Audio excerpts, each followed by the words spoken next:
સુરતની સાથે અમદાવાદમાં પણ હીરા બજારમાં મંદીની અસર જોવા મળી રહી છે। જિલ્લામાં હીરાના 1800 થી વધારે કારખાના હતા, જેમાં 80% મોટી ફેક્ટરી હતી।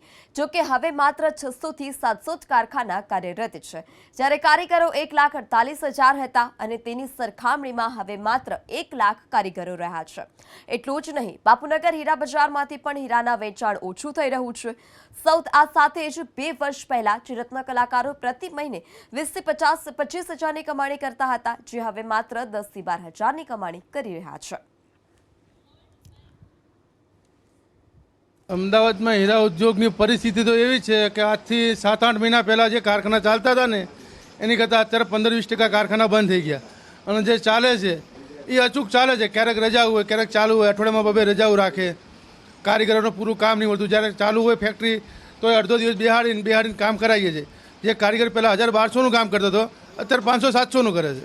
તૈયાર માલ બધા પાસે પડે, કોઈ સેલ થતો નથી।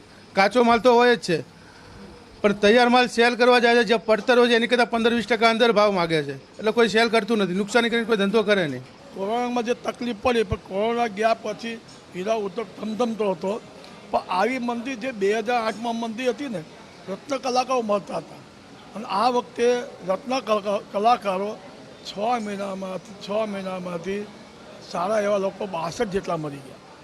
તો આર્થિક મંદીને કામ ના થાય, આ થાય, અને આ ઉદ્યોગને ટકાવી રાખવો હોય તો આ ઉદ્યોગને ટકાવી રાખવાનો હોય તો ગુજરાત સરકારને ભારત સરકારે તાત્કાલિક બેઠક બોલાવવી જોઈએ, કારણ કે આ એક પ્રદૂષણ વગરનો ધંધો છે। જ્યારે ગુજરાતમાં કોઈ પણ આફત આવી હોય, કોઈ દુષ્કાળ આવ્યો હોય ત્યારે હીરા ઉદ્યોગ પડખે પડ્યો છે। અત્યારે બહુ મુશ્કેલી છે। અમારે પહેલાં 20,000 ઉપરનું કામ કરી શકતા હતા, અત્યારે 10,000 થી 12,000ની અંદર અમે આવી ગયા। 50% અમારું કામ ઘટી ગયું છે અને એની વાંહે અમારે મોંઘવારી એટલી વધતી જાય છે કે એમાં ઘરમાં પોષણ કેમ કરવું। અને અત્યારે આ હીરો ધંધા મૂકીને અમે બીજામાં જઈએ તો એના માટે બી રૂપિયા જોઈએ, તો એ રૂપિયા ધંધો કરવા માટે બી અમારે પૈસા નથી। તો છોકરાઓની ફી ભરવી, ભણવતા અત્યારે 11મું ભણે છે, 12માની સાયન્સોની ફી 2 લાખ રૂપિયા છે। સરકારની આવક અમારી જોડે કોઈ છે નહીં। અત્યારે હીરાના ધંધામાં એટલી મુશ્કેલીઓ આવી રહી છે કે અમારા લોકોને જીવવું મુશ્કેલ થઈ ગયું છે।